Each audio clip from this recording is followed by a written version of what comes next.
Yes. C'est bon. Bonjour, vous m'entendez Oui, très dans la bien. salle? Il faut- Non? Tu as un micro? Oui, Activé. c'est activé. Bonjour, peut-être je dois me rapprocher à mon micro. Non, c'est bon, on vous entend. Oui, Vous m'entendez? oui, oui. Oui, très très bien. Mm. Ok, en bas. Non, non, Non, ça c'est c'est pas moi. mon ordi, ça. Non, non, Non. peut-être je sais pas. Logiquement, ça devrait marcher. Bonjour. Oui, Ça ça marche. marche. Ah oui, c'est Bonjour. bon? Oui, oui. Oui, Joseph dit que ça marche. Ok, merci. Désolée. Donc, je mets en... donc, merde. C'est parti, ok. À bientôt.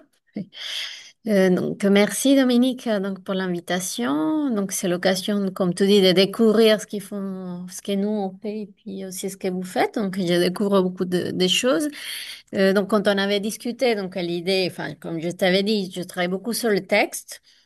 Donc, j'ai essayé de trouver des points communs. Peut-être, j'aurais pas beaucoup de points communs, mais bon, c'est un moyen de partager. Mais il y a des pistes, il y a des pistes, je pense, pour avancer ensemble. Donc, je vais faire un peu dans le sens inverse que Nathalie. Je vais d'abord parler brièvement de l'action de recherche, qui est l'objet principal de notre échange aujourd'hui. Donc, l'action de recherche humanité numérique spatialisée, qu'on anime avec Ludovic Moncla depuis quelques années.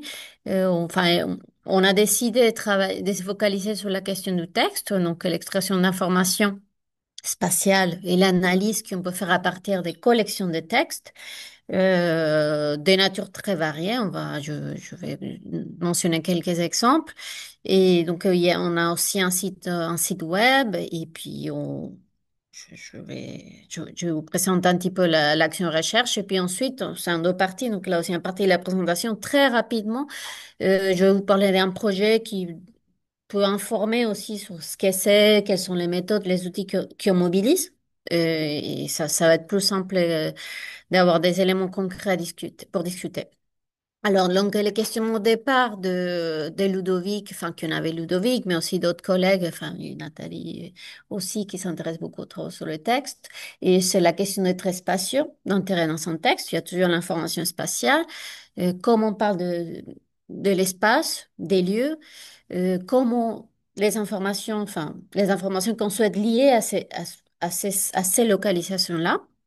Euh, Quelles informations on veut structurer, comment, quelles sont les méthodes, comment on les manie, comment on les adapte. Ça, c'était toutes les questions qu'on avait. Qu'est-ce qui est localisable, qu'est-ce qui est pas localisable. Et donc, et après, l'objectif, c'est ce qu'ils disaient souvent les chercheurs, donc c'était, moi, je voudrais faire une carte. Et donc, voilà, comment on cartographie ça comment on fait une carte? Est-ce que c'est une carte géographique? Bon, il y a d'autres moyens de cartographier de l'information aussi. Bon, voilà, c'est explorer un peu ces pistes-là.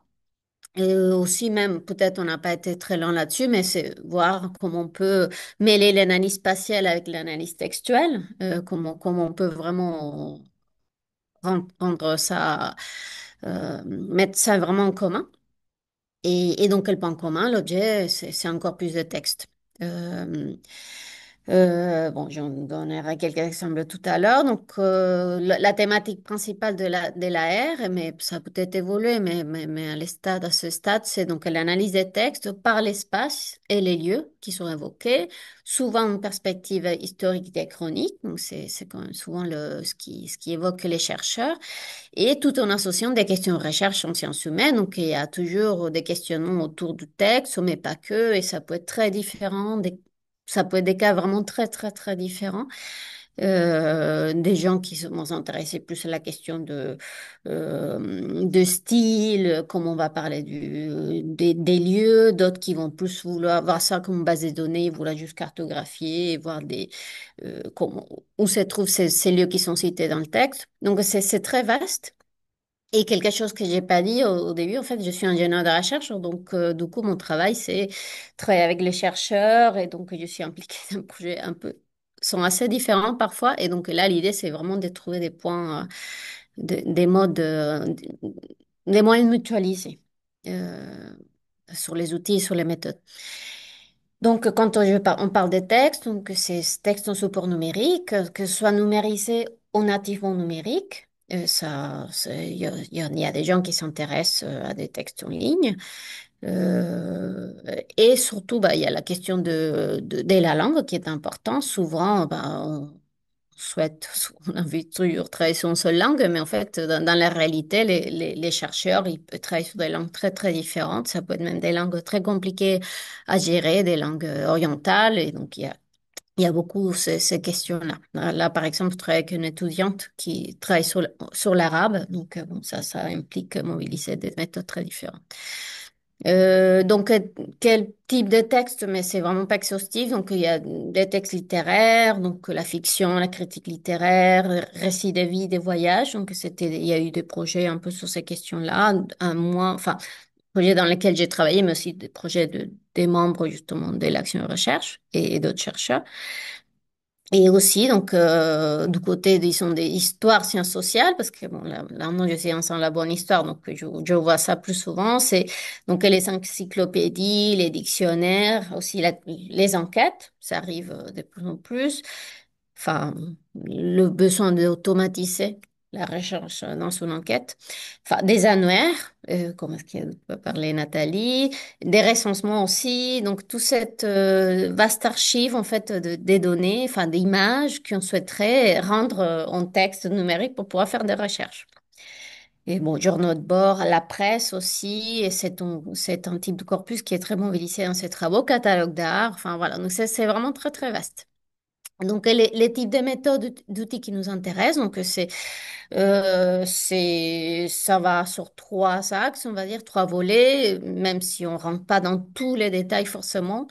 Vision par ordinateur, donc grosso modo, aller obtenir du texte à partir des images, donc tout ce qui est évoqué, transcription automatique, le traitement automatique des langues, donc pour enrichir, annoter les textes et puis pour analyser, et pouvoir interroger de manière un peu plus intelligente les textes.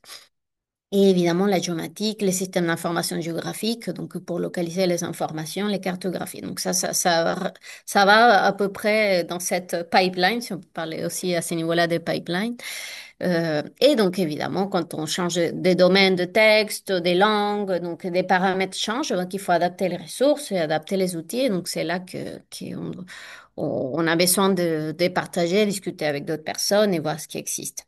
Donc là, c'est les objectifs donc, de notre action de recherche. Donc, avoir le rencontre, bon, je vais pas aller assez vite, promouvoir le partage d'expériences, des compétences, encourager les collaborations et puis échanger sur les pratiques méthodologiques communes. Du coup, ça rejoint des personnes qui viennent, comme disait Mathieu au début, donc des disciplines très différentes, les SHS, la géomatique, l'informatique aussi. Donc, ça nous met un peu dedans. Et de traitement automatique des langues, la linguistique computationnelle aussi, les sciences du langage. Donc, ça rejoint quand même pas mal de communautés.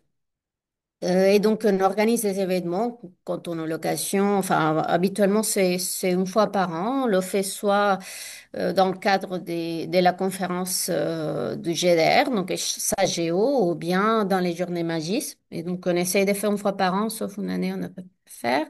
Et cette année, justement, on a eu la chance de pouvoir organiser un atelier avec l'action de recherche de Nathalie Bertrand et aussi d'autres collègues qui travaillent sur les ontologies. Donc, on a fait quelque chose de regroupé. C'était très intéressant.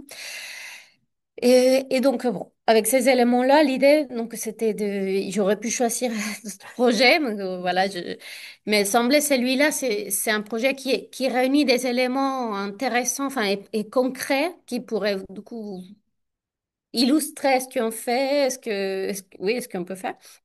Et donc là, c'est un projet dans lequel je travaille depuis quelques années. C'est porté par un chercheur, enfin un historien de mon labo, donc Jean-Paul Souniga. Il est historien de l'Amérique, des Amériques, enfin ibériques. Et donc là, c'est une ANR. On a travaillé enfin j'ai travaillé avec Werner Stangl, donc qui on a recruté pour le projet pendant 2 ans. Historien aussi, de formation historienne, et puis aussi digital humanist, donc il maîtrise un peu les outils, maîtrisait les techniques. Et donc là, notre intérêt, c'était un dictionnaire, donc le dictionnaire géographique historique des Indes, et qui était édité, publié par Antonio del Cedo, qui est un savant militaire espagnol au XVIIIe siècle. Donc, il a été publié au XVIIIe siècle. Ça consiste en 5 volumes et 3000 pages. Donc, c'est pas énorme, c'est pas de big data, mais bon, c'est très fin. Et donc, bon, et pour nous, enfin, c'est une ressource qui est par les historiens donc des Amériques. En fait, ça avait jamais été fait en fait de publier le dictionnaire pour pouvoir rechercher. Tout le monde le fait, c'est un peu on braque ou dans des éditions traduites. Enfin là, c'est l'original, c'est en espagnol. Et puis on a pu le faire exhaustivement sur l'ensemble enfin, de l'édition. Et donc, on liste les régions, les villes, les bourgs, les sections géographiques. Ah bon, je ne vais pas rentrer dans tous les détails, je laisserai les diapos si vous voulez. Donc, l'idée, c'est rendre compte de continuité et discontinuité des espaces habités. Donc, là, c'est vraiment s'intéresser à la notion aussi des villes, enfin, qui n'est pas la même dans ces espaces-là qu'en Europe, ça n'a rien à voir. Répertorier des zones qui révélaient des unités politiques autochtones. Il y a la question des peuples autochtones, les nations des Indios et des puissances rivales de l'Espagne à l'époque, qui s'est partagé un peu les territoires à cette période. Et donc, l'idée d'exploiter ces dictionnaires, et là, peut-être un lien avec Pictoria, c'est justement en fait, enfin, pour nous, c'est que les squelettes géographiques, ils recense tous les noms, enfin, noms de lieux, mais pas que. Et ça nous permet, en fait, ça va nous permettre, ce que j'aimerais bien faire dans son deuxième temps, c'est de relier d'autres sources d'archives, comme des recensements au dénombrement qui existent, qui ne sont pas forcément tous numérisés, ne sont pas tous forcément en ligne. Parce que ça, c'est surtout la difficulté. C'est des tableaux, en fait, dans lesquels on compte les personnes, par type ethnique, enfin, par peuple, et, et voilà, donc ça c'est quelque chose qu'on aimerait bien faire. Et donc, du coup, la première étape, c'était de créer ce dictionnaire-là pour ensuite pouvoir rattacher toutes ces données. Et les cartes aussi, ça c'est encore le rêve. Et donc, bon, en termes de méthodologie, bon, il y avait un objectif aussi de publier le texte comme une édition numérique. Et donc, c'est quelque chose qui est assez récurrente en humanité numérique. Et donc, pour cela, on a passé sur des méthodes qui ont été du coup, expliquées donc, par Nathalie, donc pour le repérage des entités nommées. Et donc, on a aussi créé un modèle donc, qui nous a permis de repérer des catégories donc, géographiques, mais pas que. On avait aussi les organisations, on avait aussi des personnes. Mais bon, les cœurs, c'était vraiment les catégories géographiques. Donc, on a fait un travail d'annotation avec un outil qui s'appelle Catma, qui est open source. Et donc là, on était assez fin sur donc la notion, enfin, la catégorie du lieu, mais aussi sur les types, parce que c'était très riche. Et la difficulté avec cette source, c'était qu'en fait, cette source, en fait, elle était construite comme au coup de dictionnaires des encyclopédies dans le XVIIIe siècle. C'était un sort de mash-up d'informations qui n'avaient pas forcément toute cohérence et qui était en fait disparate en termes de dates. Et donc, on utilisait certains termes à telle époque, mais en fait, celui-là, il était plus un corregimento, il était maintenant promotion. Voilà, ça pouvait changer et ces choses-là ne sont pas explicites. Donc, c'est l'expert qui sait en fait que c'est une erreur. Mais voilà, nous, on voulait exhaustivement savoir ce qu'il y avait, c'est ce qu'il disait Alcedo. Par la suite, on fait faire une critique de ce qu'il a fait, en fait. Mais bon, c'est quand même pas trop mal. Et donc voilà, on a une série de catégories, on a entraîné un modèle, on a fait une évaluation. Bon, on n'a pas été hyper exhaustif parce qu'on devait faire plein de choses dans le projet, mais on a réussi à créer 2 modèles à premier niveau, donc personne, localisation, organisation, et puis un deuxième modèle sur les catégories géographiques, et donc avec de performances acceptables. Donc, pareil, c'était de Camembert, enfin, donc, architecture transformer. Donc, après, on n'a pas été très loin dans les questions d'orientation. Enfin, je ne sais pas si ça aurait été possible avec ces corpus-là, mais bon, il y a sûrement des manières d'améliorer, mais ça a été quand même assez pratique pour nous. Et donc, la question qui s'est posée ensuite, une fois qu'on a reculé nos entités, c'était de dire, bon, en fait, il faut corriger, pas corriger. Ça, c'est la chose que personne ne parle, mais il faut le faire parce que surtout si on fait une édition, on le fait. Bah, bien sûr, il y a des choses. Selon l'usage, on ne corrige pas, mais là, nous, on avait besoin de corriger. Et donc, on a corrigé manuellement. Donc, on s'est partagé le travail avec des outils collaboratifs pour faire la notation, la correction collaborative. Et donc, ça nous a permis de dépasser sur les 100 volumes et corriger l'ensemble, notamment Werner, hein, qui a fait beaucoup la correction. Et donc, là, le bizarrerie du cinquième volume, c'est qu'en fait, bon, c'est un peu anecdotique, mais c'est qu'en fait, le cinquième volume, il est très différent des autres. Donc, en fait, en termes d'échantillonnage, peut-être on aurait fait différemment. Mais bon, c'était aussi celui qui moins nous intéressait, entre guillemets, parce que c'est plus des termes, c'est ce qu'ils appellent les américanismes. C'est plutôt un lexique, pas forcément des lieux. Donc, bon, mais bon, là, on l'a quand même corrigé pour avoir l'édition complète. Et puis ensuite, c'était le balisage, mon TEI. Et donc, avec un travail sur les identifiants des lieux, et donc on a créé des identifiants, donc dans le TEI, on a aussi du coup géré en parallèle le gazetier, donc là, ce qui parlait Nathalie tout à l'heure, ici c'est peut-être pas un référentiel historique, ça l'est pas, c'est plutôt une liste des lieux qui sont mentionnés et pour lesquels on veut associer des coordonnées. Et donc là, c'est pas encore un gazetier, c'est juste une liste. Mais en fait, l'étape suivante, c'était de localiser cette liste des lieux. Et donc, bon, évidemment, on a pu faire ça parce qu'on a travaillé avec Werner. Bon, je vais parler ça tout à l'heure. Mais avant de passer à ça, juste quelque chose qu'on fait beaucoup en humanité numérique. Donc, j'ai dit, donc, faire des éditions numériques et les publier, c'est avoir cette vue facsimilée, pouvoir rechercher avec enfin, le texte à côté, pouvoir faire des recherches textuelles, par exemple, le concordancier, enfin, c'est très utilisé en linguistique outillée, en sciences du langage, faire des recherches, avoir de contexte, ça c'est très utile. Donc, il y a des choses qu'on voulait avoir comme outil pour l'historien qui va explorer le texte. Et donc, pour revenir à la question du gazetier, donc et là, je vais bientôt finaliser, on a pu, donc, pour rapidement parler des chiffres, on est parti sur, ça, il y a 24 000 entrées dans le dictionnaire, dans lesquelles bon, il y a qu'on a beaucoup que c'est pas des entrées des lieux, on a 15 000, enfin 17 000 à peu près, correspond à des lieux, enfin des choses qu'on peut localiser, Oui. des entités géographiques, voilà. Euh, et donc, on est arrivé à un chiffre, oui, autour des 17 000. Et donc, on a utilisé une ressource, et là, c'est le côté aussi du coup, partagé, mutualisé, qu'on peut travailler ensemble. Donc la notion enfin, on basonnait un SIG historique plutôt, c'est ce qui a été réalisé par Werner sur cet espace-là, dans lequel il avait fait ce travail de localiser donc les, toutes les unités, les peuples, enfin les peuplements, donc c'était un travail titanesque. Et donc évidemment, bah, Werner, il a travaillé avec nous, donc on a pu relier nos noms des lieux à son gazetier.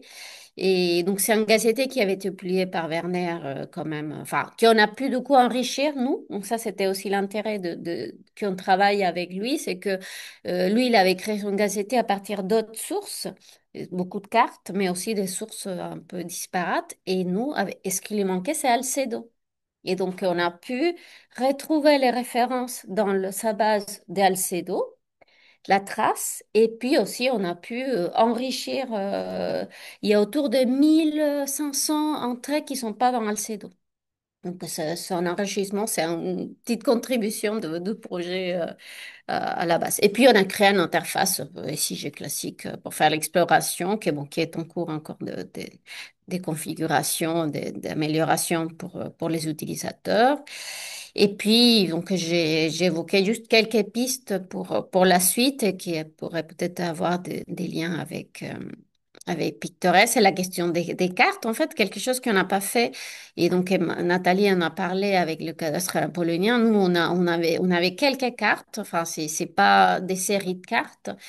Bon, on s'est dit qu'en fait, dans tous les noms qui sont là, on va retrouver peut-être nos, nos noms. Mais avant cela, bah, il faut faire un travail d'extraction un peu massive, d'être sûr qu'on n'a pas trop d'erreurs. Donc, bon, là, ça peut être vraiment intéressant d'avoir un outil qui nous aide à faire ça et pas à la main, quoi, parce que c'est beaucoup de cartes énormes comme ça, avec quand même beaucoup de dimensions. Et autre chose qu'on aimerait bien faire, et je me dis que peut-être l'IA va nous aider un jour, c'est l'interrogation croisée en fait des sources hétérogènes. Donc on a le dictionnaire, on a des cartes anciennes, on aurait des recensements, on fait des liens entre les données. Bien sûr, on a des identifiants, on fait des liens, mais en fait, on n'a pas encore un outil vraiment satisfaisant qui nous permet de vraiment tout interroger ensemble sans faire une base de données complète des zéros. Là, on a des collections un peu, enfin, séparées mais reliées. Mais la différence des structures et des granularités. Et puis, il y a la question peut-être qui est pas du tout résolue, c'est comment on intègre des connaissances expertes dans les processus IA. Parce qu'en fait, par exemple, nous, on a plein de chercheurs qui connaissent bien beaucoup, beaucoup d'espaces, en fait, tout petit espace, ou qui peuvent savoir quand on y a assez 30, mais juste lui peut le savoir. Non, mais c'est vrai parce qu'il a la connaissance vraiment. Mais en fait, ça peut pas être là parce que il va regarder. Et donc, j'ai vu le processus qu'ils mettent en place pour raisonner, pour se rendre compte de l'erreur. C'est pas évident du tout. C'est pas évident du tout. Et ça va à 10 couches, quoi. Ça va vraiment à 10 couches. Bon. Donc, bon, je me dis que peut-être avec les RAG, on va voir un peu de l'aide. Et puis bon, ça c'était, mais je pense que je vais peut-être m'y arrêter là, mais c'était des pistes qu'on avait nous pour le travail sur le texte, mais bon, ça va un petit peu au-delà de ce que vous intéresse ici dans le pictorial. Ce qui peut être intéressant en termes de représentation, peut-être des choses qui t'intéresseraient, Dominique, c'est la question d'avoir des formes de cartographie textuelle qui nous permettraient, par exemple, de confronter nos localisations effectives avec les localisations décrites par Alcedo qui on sait qu'ils sont parfois fautives. En fait, c'est ça le problème, c'est-à-dire qu'en fiabilité, enfin, comme toute source, on a un degré de fiabilité. On sait que pour certaines entrées, il est fiable, mais pour d'autres, il n'est pas fiable. Donc, en fait, imaginez un moyen de comparer et voir bon, ça peut-être au-delà de l'IA, mais c'est plus peut-être une nouvelle forme de cartographie pour améliorer nos données, se rendre compte des incohérences et tout ça. Et voilà. Bon. Et oui, peut-être ça, c'est quelque chose qui nous concerne tous. Hein. C'est ce qui a été dit aussi par Anne Violaine, c'est la question de faciliter les choses pour les chercheurs, faire entraîner un modèle, même propager aussi un modèle qui a été créé, corrigé. Ça, c'est très compliqué. Je sais que même pour moi, j'ai trouvé ça très compliqué. Et donc, imaginons quelqu'un qui veut pas. Enfin, voilà. Donc, il y a des processus, des étapes à faciliter, quoi. Et ça peut être un rôle aussi de socio. Voilà, je m'arrête là. Merci. Merci. Alors, merci Carmen. Nathalie et Solène doivent s'en aller. Euh, je- c'est effectivement, il y a des pistes. Alors, il y a la dimension, il y a ma dimension de géographe qui résonne quand tu parles de, voilà, de représentation. Et puis, il y a la préoccupation qui nous rassemble ici, c'est le traitement, comme tu le disais tout à la fin.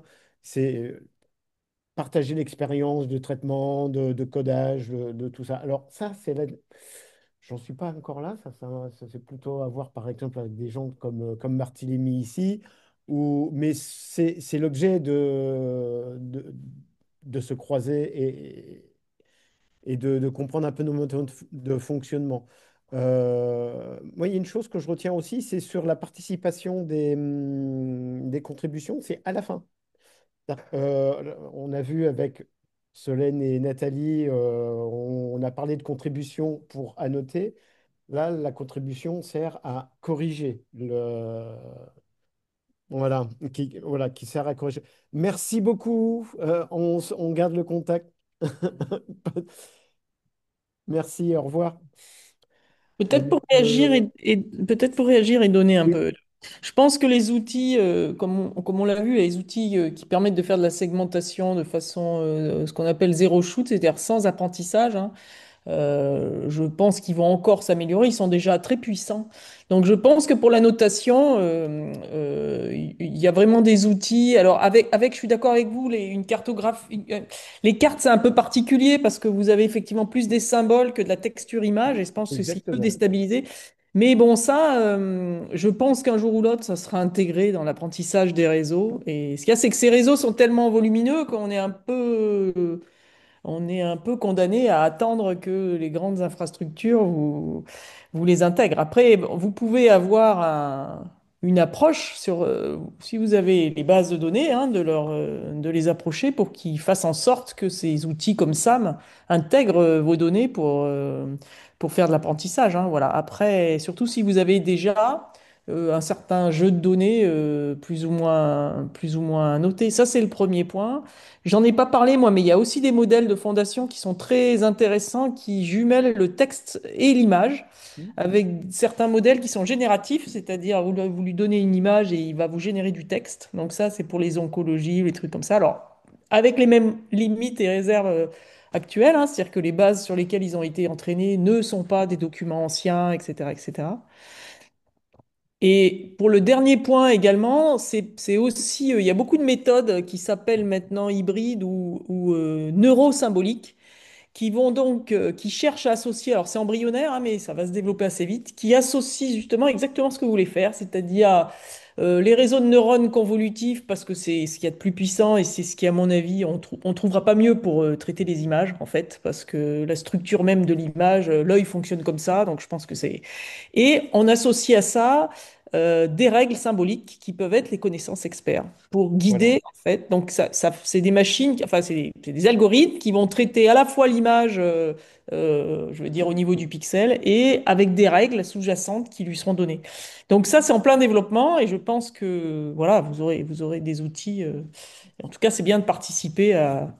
C'est une piste qu'on avait aussi un peu en réflexion avec les cadastres napoléoniens. Effectivement, une parcelle, c'est un numéro, une limite autour. Alors, parfois, c'est un numéro qui est un peu à l'extérieur de la parcelle. Bon, il y a toujours des cas particuliers, bien évidemment.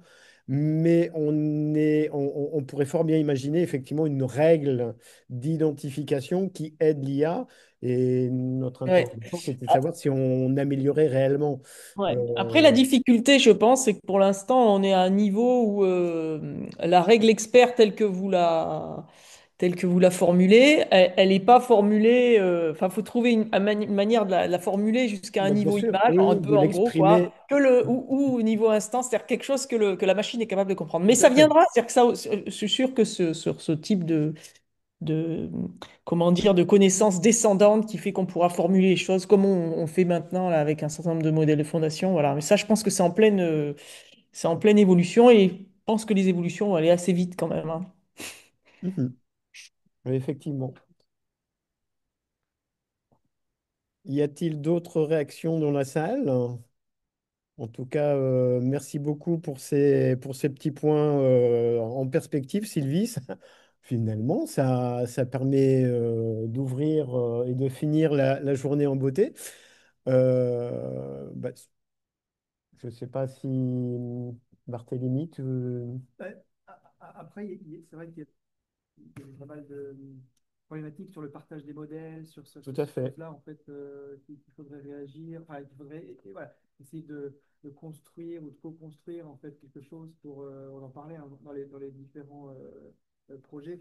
Euh, voilà, c'est encore là aussi où ça peut être difficile. Il y a des plateformes de partage qui existent, mais bon, c'est un peu oui, enfin, il y a plein de choses. Donc, c'est pas spécifique. Est-ce qu'il faut, voilà, Rien, ou pas. on n'arrive pas à entendre. Ah, Ouais. il va s'approcher. On parlait effectivement des problématiques de partage des différents modèles, c'est-à-dire que il faut voilà, arriver à avoir probablement donc il y a les plateformes comme Hugging Face là, qui permettent voilà, de partager des modèles mais de manière assez générique. Euh, au niveau du consortium pictorial, l'idée, voilà, ce serait aussi peut-être Ça peut participer à ce genre de choses, à oui, tout à fait. réfléchir, à structurer un peu tout ça. Anne Violaine parlait d'une cartographie en fait de ces modèles, des pratiques, etc.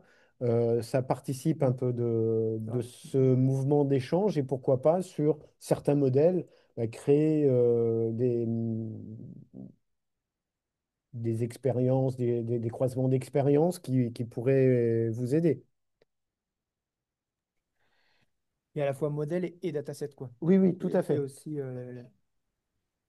Ouais, je me permets, hein, mais oui, Oui, effectivement, allez-y. en fait, les modèles, je ne sais pas si c'est un souci en soi, puisqu'ils sont disponibles un peu partout. C'est surtout l'expertise derrière Hmm. mm. et, qui est importante. Et je pense, moi, je ne sais pas, pour travailler aussi dans le patrimoine culturel avec les musées, etc.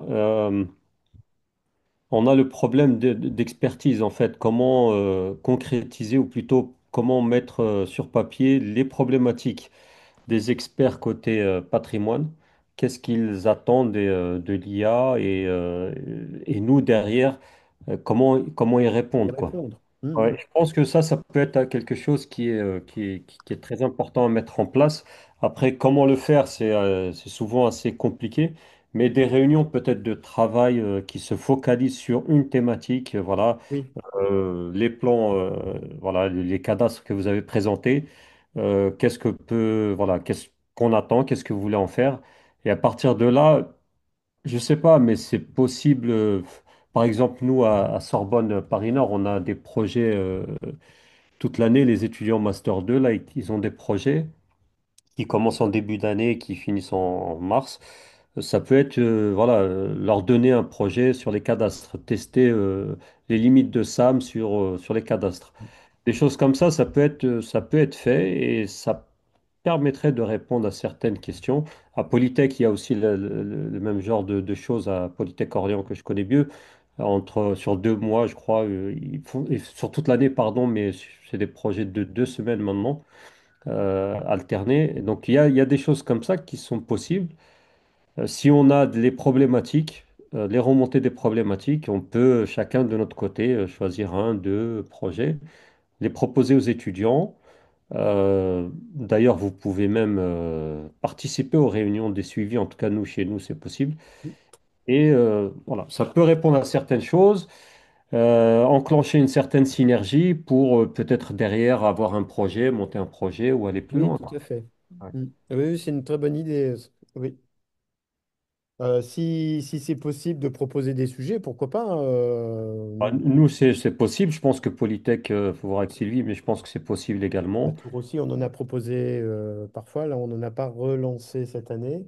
Mais Si on effectivement, a voilà, j'ai vu Sam qui ressortait beaucoup. On utilise aussi Sam, on utilise aussi nous le multimodal avec des entrées texte et des entrées images, du clip. euh, etc. Tout ça, c'est des choses qui sont faisables sans problème. Si on t'entend pas, je sais pas si tu parlais, mais Non, j'ai dit, oui, il y a Sam, il y a clip aussi comme outil. clip, blip, etc. Il y a plein de choses qu'on peut faire sans problème. Donc n'hésitez pas, en tout cas, nous à la oui, rentrée, on eh donne. ben, je crois que N'hésitez pas à hésiter. le message est entendu. Pas de souci. Dernière réaction peut-être, avant de clore cet après-midi chaude en différents points.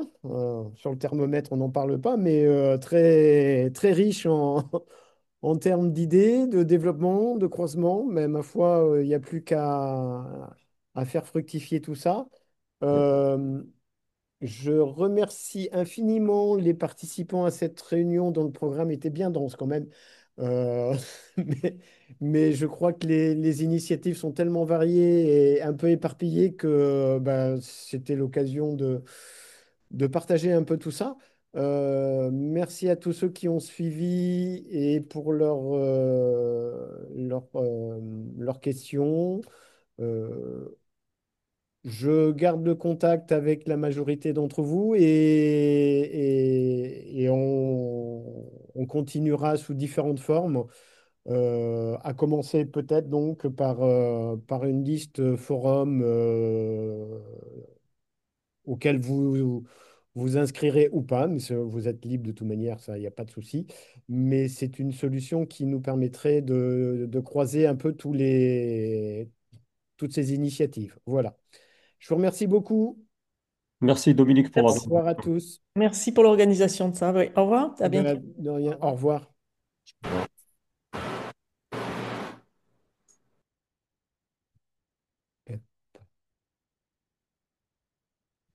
carré, je pense. Si je quitte.